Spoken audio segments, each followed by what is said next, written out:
আমি তাড়াতাড়ি আবার মেহেদি মামা বাসায় চলে আসতেছে এত দূর থেকে।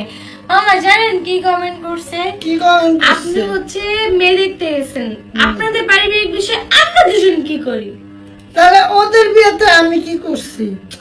না এটা বিয়ে, মানে আমরা তো মেয়ে দেখতে গেছি না, এটা তো পারিবারিক জিনিস না। আপনাদের তখনই ভাবা উচিত ছিল যে আমরা ওদেরকে এতটা ক্লোজ ভাবছি বলেই, আমার ফ্যামিলি ভাবছি বলে ওরা আমার সাথে ছিল।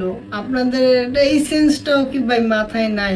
ফ্যামিলি দেখে তো আমার ক্লোজ হইলে আমরা হচ্ছে মেয়েদের, আমার মেয়ে দেখাতে আমরা নিজেরা যাই।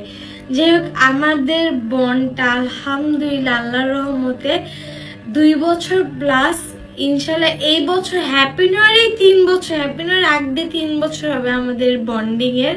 তাহলে বুঝেন একটা মানুষের সাথে কতটা গভীর হলে আমাদের। হ্যাঁ বলে দিন। আর আজকে কিন্তু আমার শুভ কাজ হয়ে গিয়েছে, মানে আপনারা না কমেন্ট করছেন যে ওরা এই কাজে কেন আসছে, আমাদের পারিবারিক বিষয়, ওদেরকে পারিবারিক বিষয়ে শামিল করে ফেলেছি, বুঝেন করাই ফেলছে। আজকে ওদেরকে ডাকাইছে, ওরা আসছে তারপর রিং করছে। আচ্ছা ভালো কথা মামা। তোমার কথা জিগাবি না। না না, তোমার তোমার বিয়েতে উকিল বাপ কে হবে? আপনার উকিল বাপ তাদেরকেই দিবেন যারা আপনার বিপদে আপনার আমার value বুঝবে, সাপোর্ট দিবে, value ভ্যালু বুঝবে। বুঝবে, অ্যাটলিস্ট সংসার ভাঙার চেষ্টা করবেন, তাদেরকে উকিল বাপ দিবেন।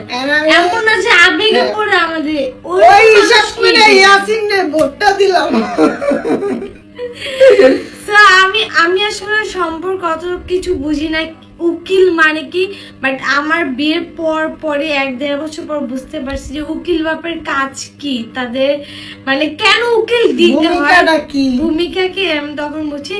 So, আমি এর জন্য আপনাকে বললাম যে উকিল দিতে হয় ওইরকম মানুষকে দিবেন যে আপনার বিপদে আপনার পাশে থাকবে। ইনশাআল্লাহ ইয়াসিন আমার বিপদের পাশে থাকবে ইনশাআল্লাহ থাকার চেষ্টা করব। সো বুঝতেই পারছেন কেন আমরা তার পারিবারিক বিষয়ে গেছি, কারণ আমরা তার পরিবারের একটা অংশ। নানুরা আমাকে আলহামদুলিল্লাহ এত আদর করে, নানুর কথা তো বাদ দিয়ে দিলাম, আন্টিরাও নিজের মেয়ের থেকে কম কিছু দেখে না।